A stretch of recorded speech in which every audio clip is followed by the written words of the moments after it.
Before she was caught, this now convicted baby killer exchanged tips with a friend about how to get away with murder. It's just another major development in the case of Lucy Letby, the former nurse convicted in the death of 7 newborns and attempted murder of 7 more. She's behind bars now, serving 15 life sentences. But the shocking twists and turns of her case don't seem to be letting up. We're breaking down Lucy Letby's case with criminal defense and international attorney Meg Strickler.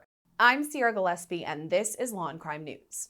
All the cases we cover here on Law and Crime are tough, but especially this one.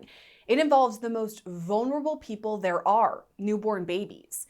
And the person responsible for harming them was supposed to be there to help. We're of course talking about former neonatal nurse Lucy Letby. Did you have any concerns that there was a rise in the mortality rate? Yes. Lucy Letby began her career in 2012 at the Countess of Chester Hospital in Northern England, about 40 minutes south of Liverpool. Almost right away, things with Letby seemed a bit off. In 2013, she gave a baby 10 times the correct amount of morphine. In 2016, she gave antibiotics to an infant who wasn't prescribed them. Perhaps most shocking, during 2 training sessions in 2012 and 2015, there were potentially life-threatening situations during a third of Letby's shifts. It was in 2015 and 2016 that Letby began murdering infants and attempting to kill others.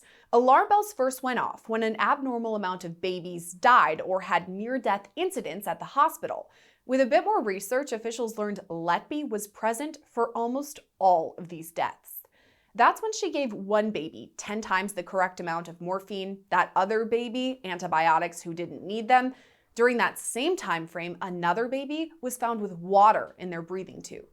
All right, I know you're multitasking when you're watching our videos, but listen up if you're out and about running errands. I have to tell you about this free app Upside that gets you cash back on daily essentials. It's something I use every time I pump my gas because it's so easy and it's free. All you have to do is get the Upside app. So you claim an offer for whatever you're buying, pay as usual, and then just follow the steps on the app to get paid.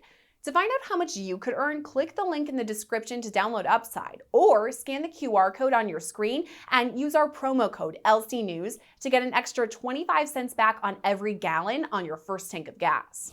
There were witnesses to Letby's strange behavior too. The victim of one mother, who would go on to testify at Letby's trial, said she heard her baby scream before finding him in the room with Letby.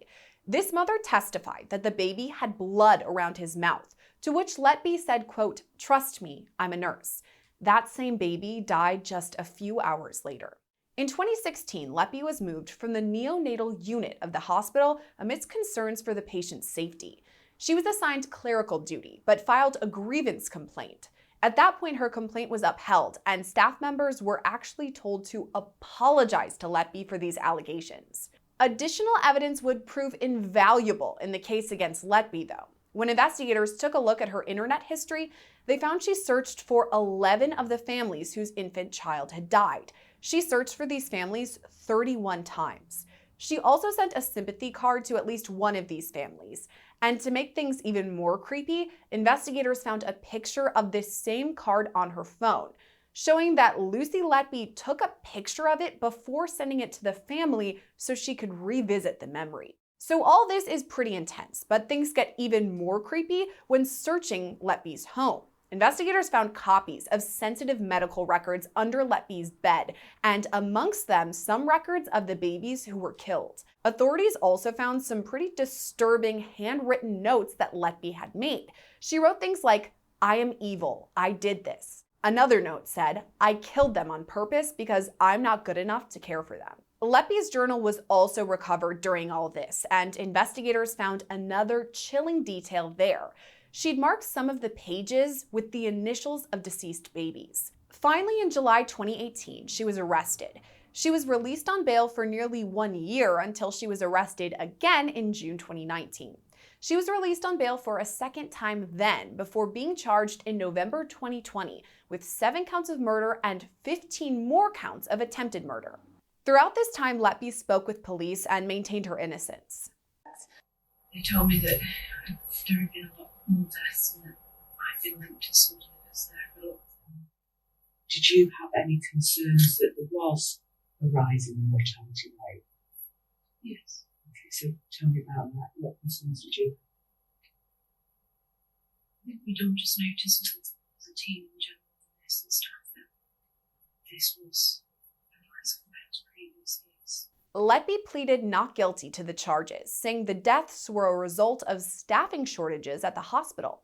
She even got on the stand and denied committing these crimes. But in the end, Letby was found guilty on all 7 counts of murder and 6 of the attempted murder charges. A jury ruled she was not guilty of 2 of these attempted murder charges, and the rest were deadlocked. Just this summer, a jury took a second look at those deadlocked charges and found Letby guilty of another attempted murder charge. In all, that's guilty on 7 counts of murder and 7 more of attempted murder. Letby appealed her verdict, but a judge shot it down, and right now she's serving 15 life sentences. We're talking about the case again today, though, because more details have been revealed about her shocking conduct. After her convictions, an official inquiry was opened into the procedures at the Countess of Chester Hospital, where Letby once worked. Those court proceedings are happening as we speak, revealing even more details about Letby's crimes. Just this month, news broke that before Letby's arrest, she discussed tips about how to get away with murder with one of her coworkers. This conversation happened back in 2017 via WhatsApp. The messages were sent between Letby and her union rep, who was a woman named Haley Griffiths. So the conversation begins with Griffiths writing, quote, "I'm currently watching a program called How to Get Away with Murder. I'm learning some good tips." It's pretty clear that she's referring to the TV show How to Get Away with Murder that aired on ABC from 2014 to 2020. But the conversation quickly shifts when Letby writes back, "I could have given you some tips." At the time these messages were sent, Letby had already committed the murder she would later be convicted for. So this union rep writes back, "I need someone to practice on and see if I can get away with it." Letby's next message reads, quote, "I can think of 2 people you could get practice on, and we'll help you cover it up."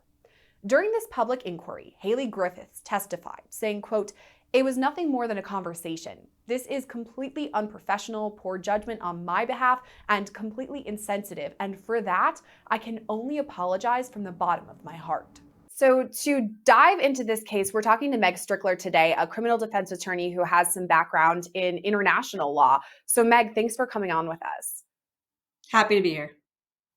So this case is definitely an interesting one, and I have to start right at the top with motive, because this one is just so shocking to so many people. I mean, 7 babies that were murdered and 7 more attempted, maybe even more than that down the line. That to me is just wild. So is that something prosecutors would have looked at, like why she may have done this? Of course, the prosecution's going to look at it and the defense will look at it. They're going to want to understand what is the mindset, but then they're also going to look at any serial killers. What do serial killers generally look for?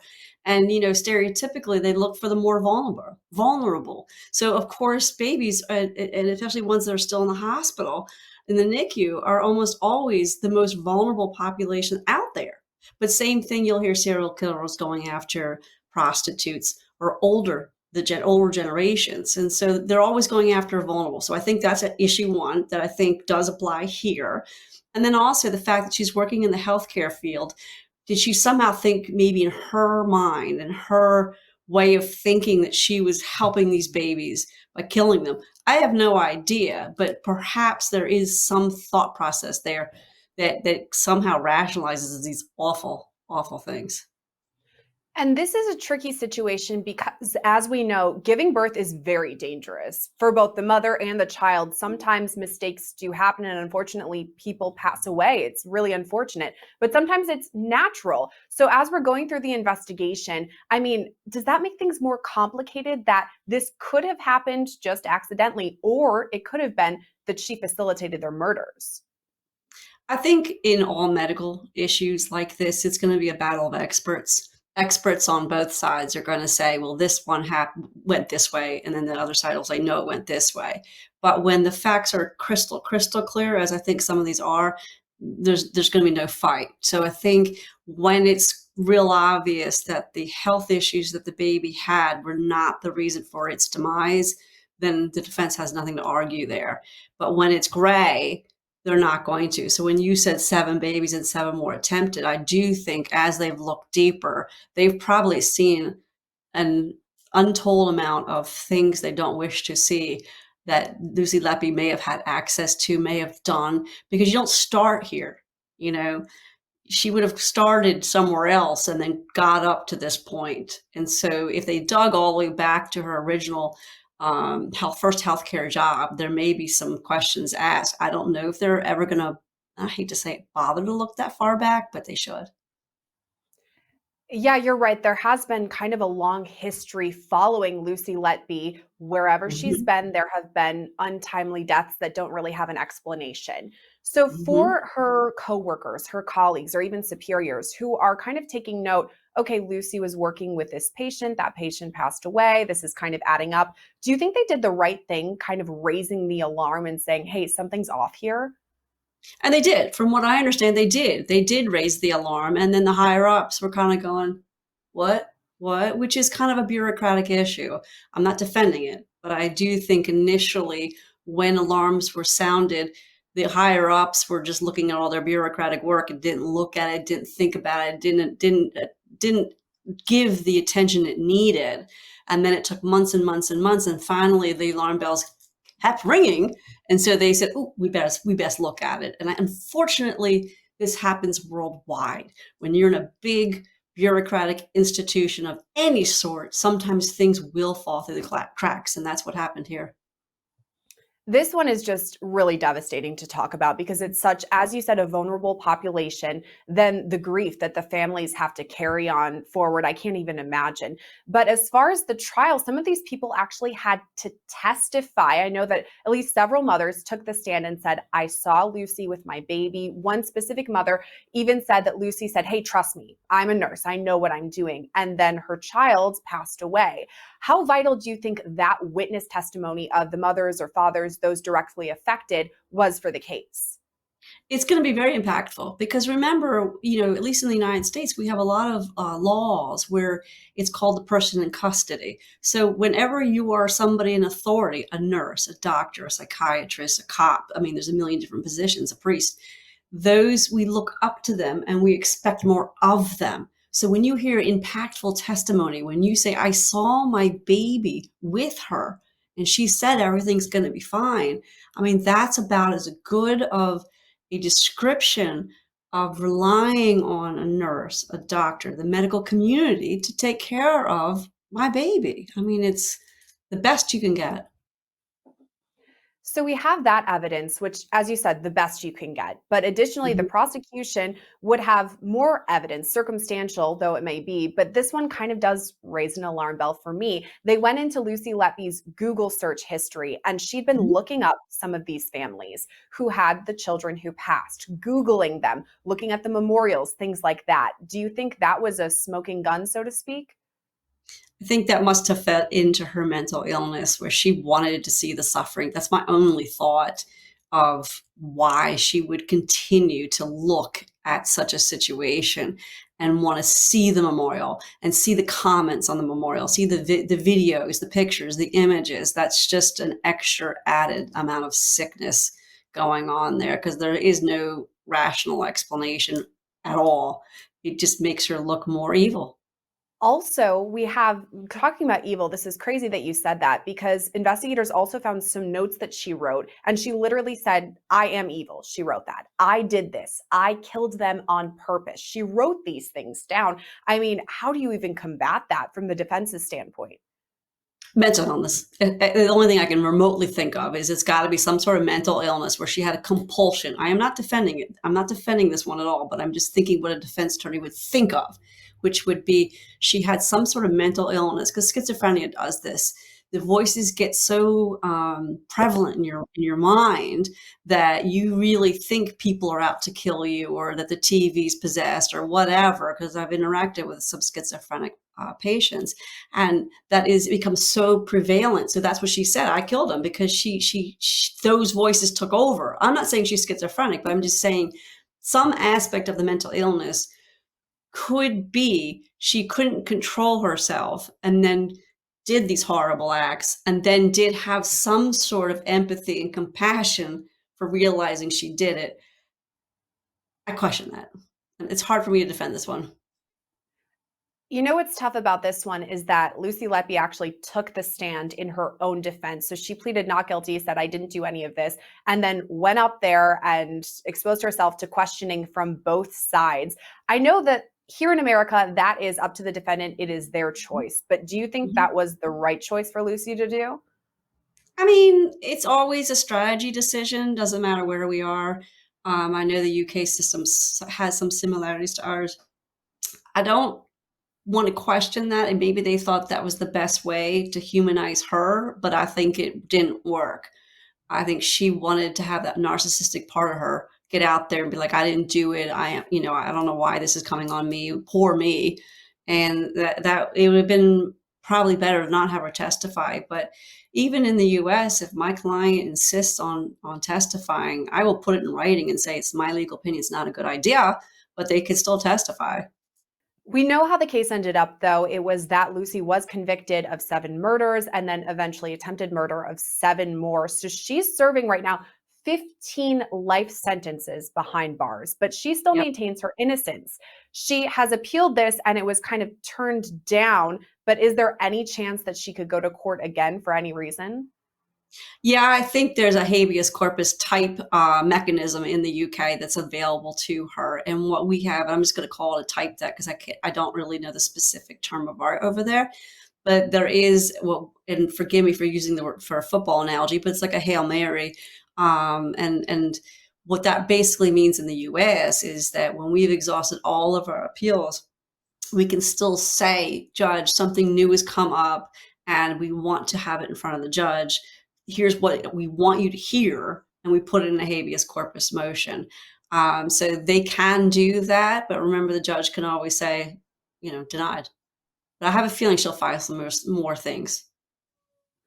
All that remains to be seen what's going to happen as far as her case moving forward. But the reason that we're talking about her today and she's back in the headlines is because there was an inquiry into the hospital where she worked. Obviously, there was people taking a look at it, what happened there, were there procedures, all of that kind of thing. And more information about Letby has actually come out. Something that was very shocking were some texts between her and a union representative at the hospital talking about how to get away with murder, tips about getting away with murder. I mean, from the jump, that's pretty bad for her, right?